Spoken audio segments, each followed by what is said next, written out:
Nothing and nobody will ever hurt you again. Jefferson Fisher, motivation. There comes a moment in life when you look at everything you've been through, the heartbreak, the betrayal, the silence, the pain, and you finally say enough. Not out of anger, but out of awakening. This speech is that moment for you. This is not just motivation, it's a mirror. A reminder of who you really are beneath the scars, beneath the noise, beneath the self-doubt. What you're about to hear isn't just words, it's a shift, turning point, a quiet revolution happening inside your soul. So I need you to lean in, stay present, and hear this with your heart, not just your ears. Because if you do, nothing and nobody will ever hurt you the same way again. It's not about avoiding pain forever, it's about building resilience so pain no longer controls you. That's the real power, and that's the shift most people miss. Life is not a bubble. Hurt will happen. People will disappoint you. Situations will unfold that you didn't ask for. But emotional resilience, that's what changes everything. It doesn't mean you'll never feel sadness, frustration, or betrayal again. It means you no longer allow those emotions to lead your life or define your identity. Because for far too long, many of us have tried to armor up with avoidance. We pull away, isolate, and close ourselves off, thinking that by doing so, we're keeping ourselves safe. We say, I'll just never trust again, or I won't get close to anyone, or I'll stop caring. But that's not strength. That's fear in disguise. Real protection doesn't come from shutting life out. It comes from going from hard things, learning the lesson, and walking out stronger. Resilience is born in the fire. It's developed every time you chose to stand back up when life knocked you flat. It grows when you finally understand that someone's bad behavior doesn't lower your value. When someone leaves and it no longer shatters your identity. When you face rejection and realize that it's redirection, not a personal flaw. These moments become the building blocks of your emotional muscle. And just like a physical muscle, it only grows through resistance. This is how people go from being emotionally fragile to emotionally solid. Not because nothing ever goes wrong, but because they've stopped expecting the world to protect them from pain. Instead, they've learned to protect their peace in the middle of the storm. They've trained their inner world so well that no matter what happens outside, they stay grounded. That's what makes you unshakable. That's what makes you powerful. That's what breaks cycles of self-abandonment. There comes a moment in life where you stop asking, why is this happening to me? And you start asking, what is this trying to teach me? And when you do that consistently, the same things that used to hurt you now sharpen you. The same people that used to break you no longer reach you. And not because you don't feel, but because you feel differently. You feel with maturity, with distance, with wisdom. Resilience doesn't erase pain, it teaches you how to manage it, process it, and rise through it. You stop being led by the storm and start becoming the calm within it. You no longer chase the illusion of safety through control. You embrace peace through surrender and strength through healing. You realize you can't stop every blow, but you can make sure it never controls your next move. And in that place, you don't just survive, you start to live on your terms. Boundaries are not walls. They are bridges to peace, protection, and personal power. When you learn to set healthy boundaries, you take back control of your emotional space. You stop being available to everything and everyone that drains you. You stop living your life trying to please people who only take advantage of your kindness. Boundaries are not about being cold or distant. They're about honoring your worth.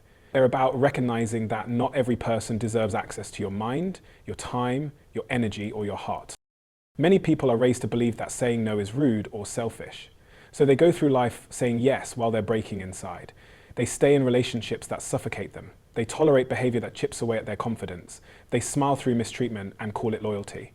But true loyalty begins with yourself. If you constantly betray yourself to keep others comfortable, that's not kindness, it's abandonment. Every time you say yes to something that disrespects your peace, you're saying no to your healing. When you finally decide to draw the line, not out of bitterness, but out of self-respect, you change the entire dynamic of your life. People who truly love and value you will honor those boundaries. The ones who only benefited from your lack of them will be the ones who push back. And that's when the truth shows up. You see who was there for you and who was there for what they could get from you. That revelation hurts, but it also frees you. Because you realize you don't need to earn love by sacrificing yourself anymore. Boundaries are declarations of what you will and will not allow into your life. They're a way of saying, I've healed too much to go back to that version of me who tolerated less than I deserve. They guard your peace, protect your growth, and preserve your purpose. You no longer entertain energy that disrespects your journey.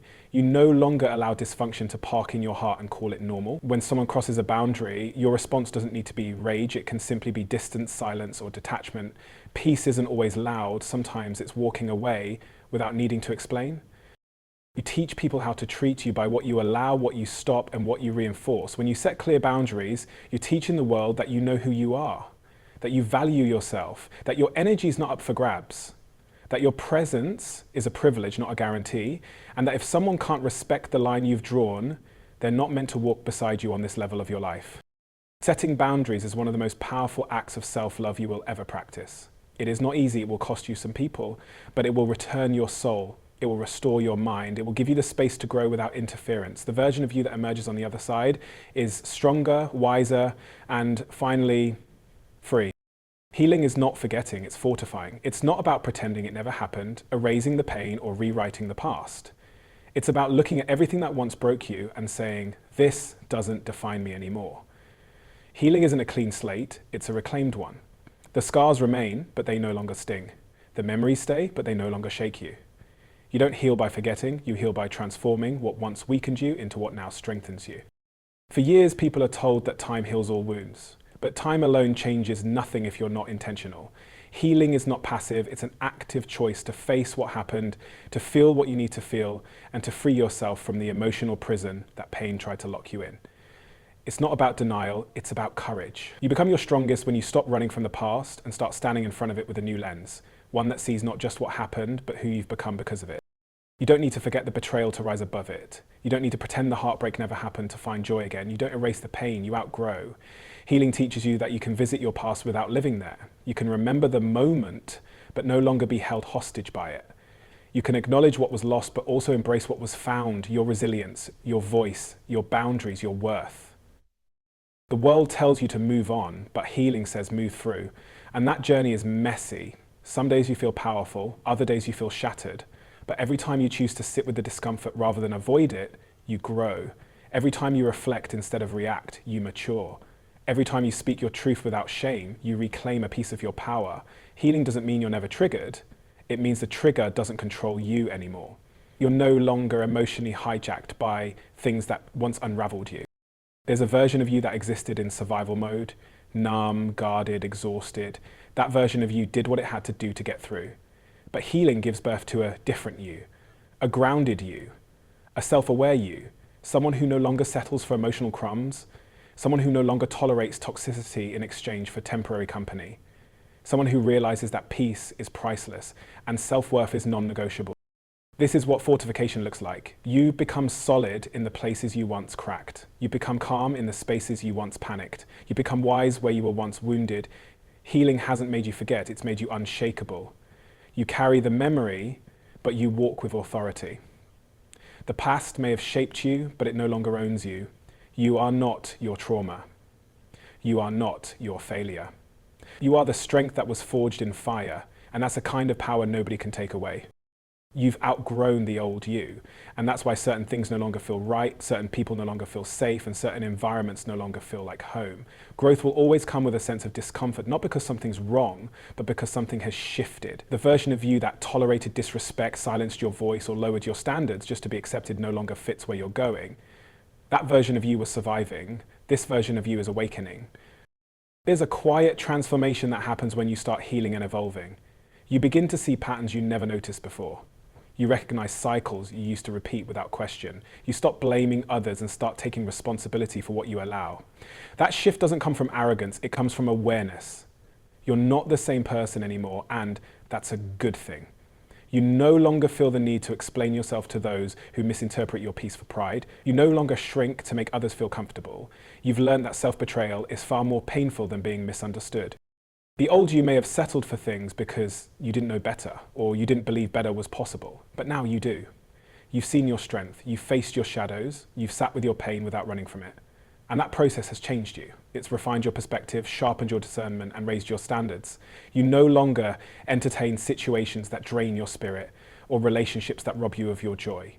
That's not ego, it's evolution. When you've outgrown the old you, people from your past might try to pull you back. They'll remember the version of you who never said no, who tolerated their inconsistency, who gave without boundaries. But you're no longer that person. Growth demands a new identity, not one rooted in what you've been through, but one rooted in who you've become because of it. That's why some people can't access you anymore, not because you're better than them, but because you've built a life that no longer requires their approval to feel whole. The old you might have feared walking alone. The new you understands that solitude is not a punishment. It's a sanctuary. It's the place where you reconnect with your values, realign with your purpose, and remember that peace is more valuable than popularity. Growth teaches you that not everyone is meant to come with you into your next chapter. Some connections are assignments, not attachments. Some endings are divine, not destructive. From here, though, we must outgrow the old you, means letting go of outdated narratives and embracing the identity your healing has been leading you to all along. You stop defining yourself by your mistakes and start defining yourself by your maturity.